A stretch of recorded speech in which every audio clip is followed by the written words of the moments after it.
Hey guys, what's up? Hope everybody's having a good day out there today. Thanks for tuning back in, much appreciated. And I'm heading back from Table Rock Lake now. I had an on the water lesson down there today, and man, I have never seen so many boats on the lake on a Friday, which this is Friday, in December. I mean, it was like the ramps were full. It was like it was the dang weekend in April. So it was unbelievable, man. But shot some video of today. I'll try to post that video here the next couple days of fishing today a little bit, except that my dang GoPro, it's like every time I post something on it, it's like, first of all, it shuts off about every 15 minutes. So half the time I don't get the fish catches that I get because I don't even know the camera's off.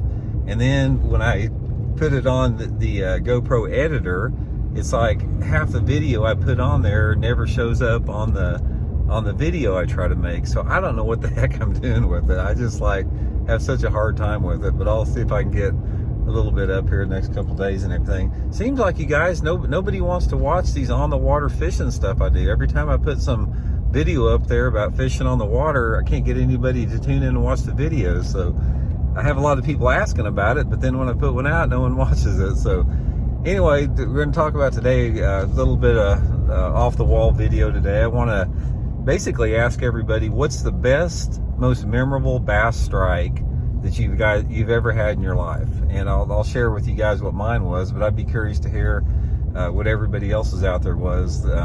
You know, strikes come in all different shapes and forms, and I'm sure that you have the one that stands out in your mind more than anything. So I'll tell you a little bit about mine. Mine was down at Lake Okeechobee, and I was practicing. It was like the it was the last day of practice for an FLW tournament there. This has been about probably 15 years ago, quite a long time ago.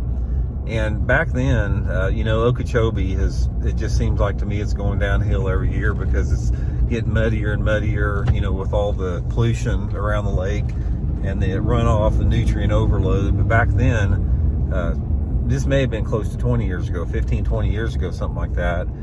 This one area of the lake on the North Shore, you had a tremendous amount of clear water. I'm talking about crystal clear water, like that you could see down, you know, 5, 6, 7 feet in the water in this particular tournament. A lot of offshore vegetation to fish there. So anyway, I was fishing out quite a ways off the bank on this grass flat. The water was about probably, I don't know, probably 5 to 7 feet deep, but the water was real clear, and you had patches of pepper grass and different types of aquatic vegetation that were scattered on this flat. But it was, you know, had some of it coming to the surface, some of it that was underwater. And anyway, this particular day where this happened, there wasn't any wind. It was completely calm out, and there was quite a few boats fishing the area that I was fishing, and I was working down through this flat, and I'd been catching a few here and there, nothing big, and I was throwing a sluggo. If you guys know what most of you guys probably know what a sluggo is, but if you don't, it's sort of like an old school fluke, like a Zoom fluke, but it was like probably the original soft jerkbait that was ever made. The sluggo was made back in probably the late 80s. It was you know, incredible lure. It still is. But anyway, I was working this sluggo, making long casts with the sluggo on this flat, over this grass flat, and when I was working it just, you know, just barely under the surface. Man, this road's bumpy here, guys. Sorry about that.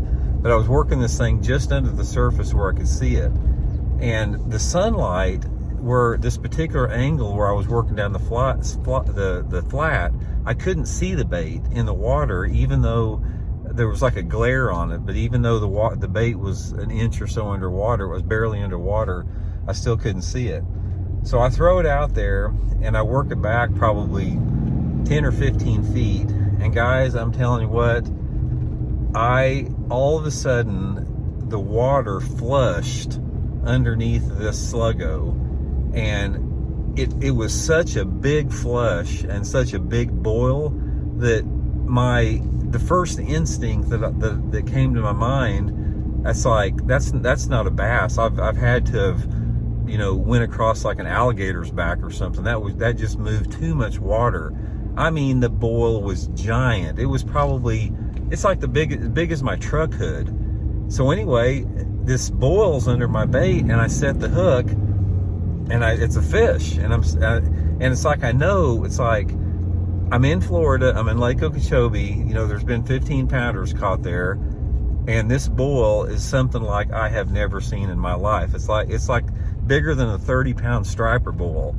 And I set the hook, and my line starts smoking out, you know, and as soon as I set the hook, I sort of snapped back to reality a little bit. I said, that's got to be a bass. There's nothing, I've never caught anything in Lake Okeechobee that wasn't a largemouth bass, especially something that would hit on the surface like that. And I said, unless it's like an alligator that came up and got it, which I've caught alligators before. So anyway, I set the hook, and this fish is pulling like crazy out there, and all of a sudden it jumps, and it's a freaking giant bass. And it's like, oh man, this is like things. And there's boats all around me, but at this point, you know, there's nothing I could do because it was such a giant strike that I just reacted too much and set the hook. So I fight this thing in the boat, get it in, and weighs 9 pounds and 7 ounces.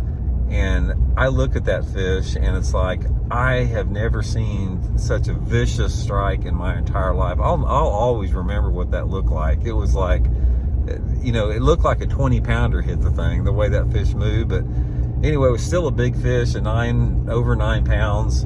And it was a very memorable strike. So that's mine, guys. Lake Okeechobee on a Sluggo. Shoot me yours. I'll be curious to hear what everybody's got a story out there. Let's hear it. And thanks for tuning in, guys. Much appreciated, and we'll see y'all later.